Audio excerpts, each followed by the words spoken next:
everyone, welcome back to my channel.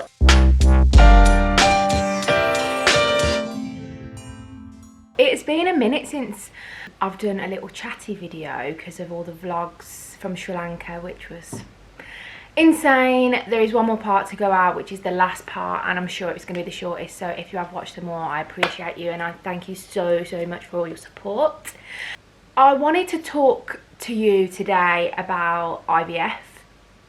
It's been a little minute again since well, the last time I spoke to you about IVF was when I let you know what the next port of call was, what our next appointments were about and stuff. So while we were on holiday, I came on a period. So at our last appointment over New Year's, they told us to call up on day 1. Hello? Book an appointment for day 21 to have an injection that's going to shut my system down, so basically they can be in control of what happens, how my cycle works, that I don't ovulate, so I don't mess up what they want to do with the transfer. So yeah, I'm basically, that day 21 appointment now is Monday and it is Friday, and I've started to feel things. It's really hard to like describe, but as it's getting closer, I mean, I know I'm still like transfer. Okay, so this appointment on Monday, I've still got to have like another, after the Monday one, there's at least 2 more appointments, 2 scans to make sure I'm in the right place before the transfer, which we're looking at a 4 to 6 weeks, you know, if everything works out the way they're expecting.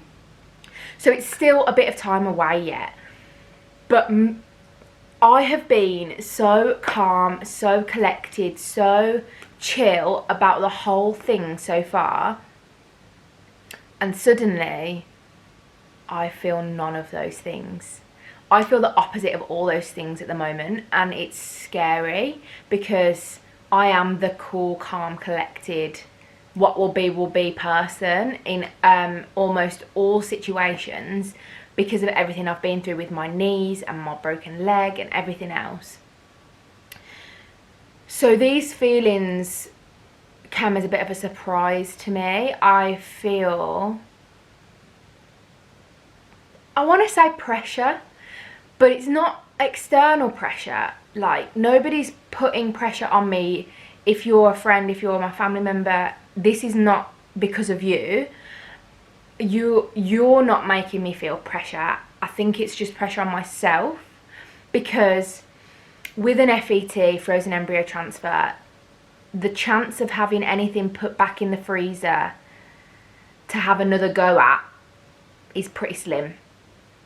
So I feel like this video is going to be quite negative because of the way I'm feeling, but I'm trying to see both sides, but it's still coming across that way. So if I'm being negative, I'm not trying to scare you, I'm not trying to make you feel any kind of way. I just wanted to tell you how I'm feeling, because I feel like I've been really open and honest with my journey so far, and I feel like I'd be doing a disservice to myself and to everybody that's following me, to everybody that's going through IVF, for not sharing that I feel this way, because it is not a happy journey all the time. It's not oh yeah, I feel great today. It's not like that all the time. So I wanted to show that I'm having these thoughts and that it's not all sunshine and roses.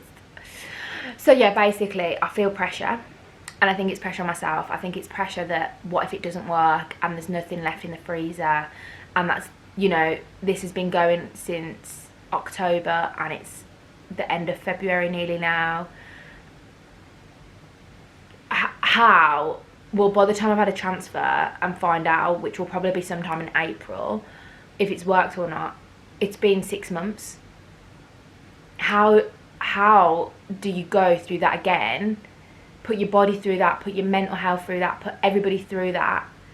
I shouldn't think about everybody else because it's about me and Mark, but I do. That's just the way I am. But how do you go through that again? Because it's not easy, it's not a nice process. It's back and forth to the hospital every other day for weeks.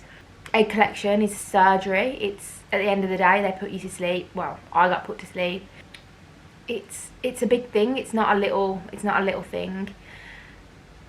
So yeah, I think I feel a little bit of pressure on myself for it to work, because I'm also trying to think about, okay, so how am I going to feel if it doesn't work? Like, I want to be a little bit prepared in my mind. I don't want to be completely and utterly heartbroken because I've started the nursery, I've started baby names, I've started planning my gender reveal party, blah blah blah, whatever.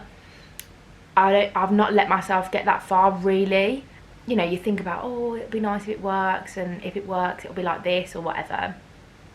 But I'm also trying to think about, okay, so how are we gonna feel if it doesn't work? How are we gonna move forward if it doesn't work? Like, financially and mentally. You know, it's not cheap. This is our one shot on the NHS. So yeah, I think it's a bit of a pressure thing, which is making me feel stressed.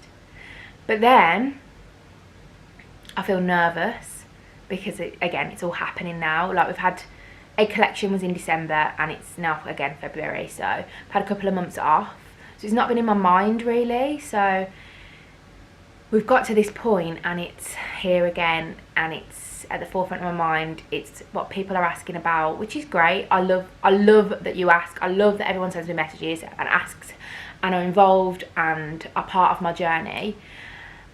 But it's here again now, you know, it's at the forefront of our minds, which is making me feel a bit stressed and a bit nervous again for the procedure, for it all to work, because you think, oh yeah, it's here, transfer, but really it's still 6 weeks away. And that, you know, when you wait in a watched pot and whatever that is, watched kettle, watched pot, anyway, you know the saying.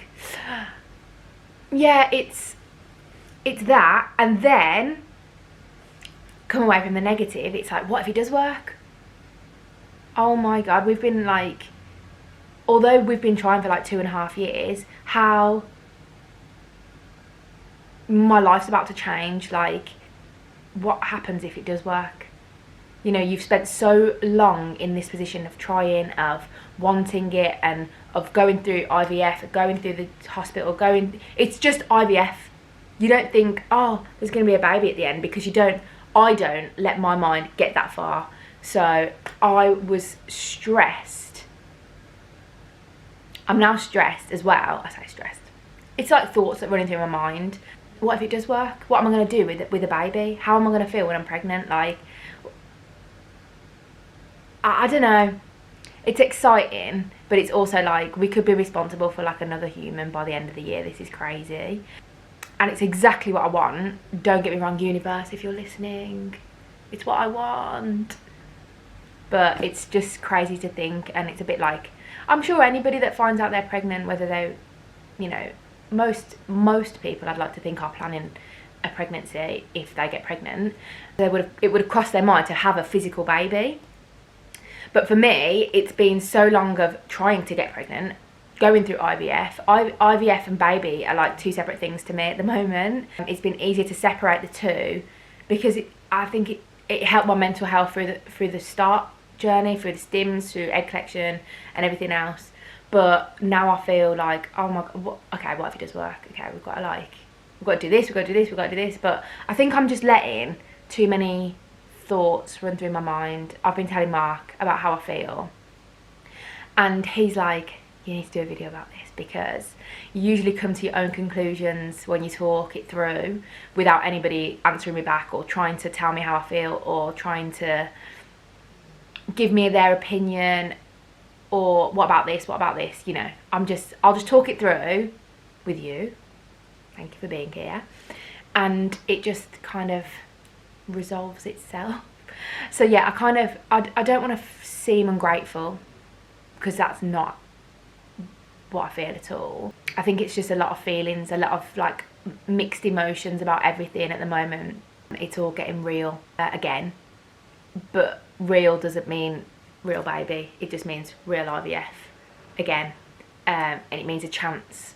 I've never had a chance at being pregnant before, because I don't ovulate, because both my tubes are blocked. So this will be the first ever time that we would have had a chance of being pregnant, and I'm so grateful to be in this position. I'm so grateful to have had a round on the NHS. If it works, it's going to be scary and really, really, really exciting. And if it doesn't work, I'm sure it's going to be heartbreaking, but I'm sure we will move past it. And I will do my best to be open, honest, and tell you what it's like going through it, because it's hard. It's a lonely journey, especially if you're choosing to not share with other people you know, your family, friends, whatever. It can be lonely, and you know, you don't want to read what the NHS have got to say about it, because the guy that wrote that hasn't been through IVF himself, probably is a guy, no uterus, no opinion, am I right? So yeah, it's just a crazy, crazy time. And I want to say I feel lucky, but I don't. Like, I drew the short straw to end up in this position, but I feel lucky to be in with a chance now. Does that make sense? I think that makes sense to people. So yeah, in life, this is the short straw in this situation. But in the IVF community, I feel very lucky that I'm in this position, that I've got embryos in the freezer that are currently only day 1. So I've got hurdles to get over yet. I've got to get my womb lining in the right position. I've got to deal with estrogen and progesterone, pessaries. I'm sure that'll be great. And yeah, then I've got to get over the hurdle of them getting the embryos out of the freezer, thawing them, and then growing them. So fingers crossed for some healthy embryos to put back. And before, I get this question a lot, they will only put 1 embryo back if there's a top grade one. 2 is the absolute max they put in. It's not like years ago where they used to put loads in, because they're more concerned about you having a healthy pregnancy with 1 baby, whereas you're classed as a more higher risk pregnancy if you have twins. And imagine having 2 put in and they split into like 3 cells and you get like 6 babies. Whoa. This is where my mind goes. Okay, this is how it happens. I'm like, yeah, okay. Well, thank you so much for watching. Thank you for listening to me ramble on about how I'm feeling at the moment.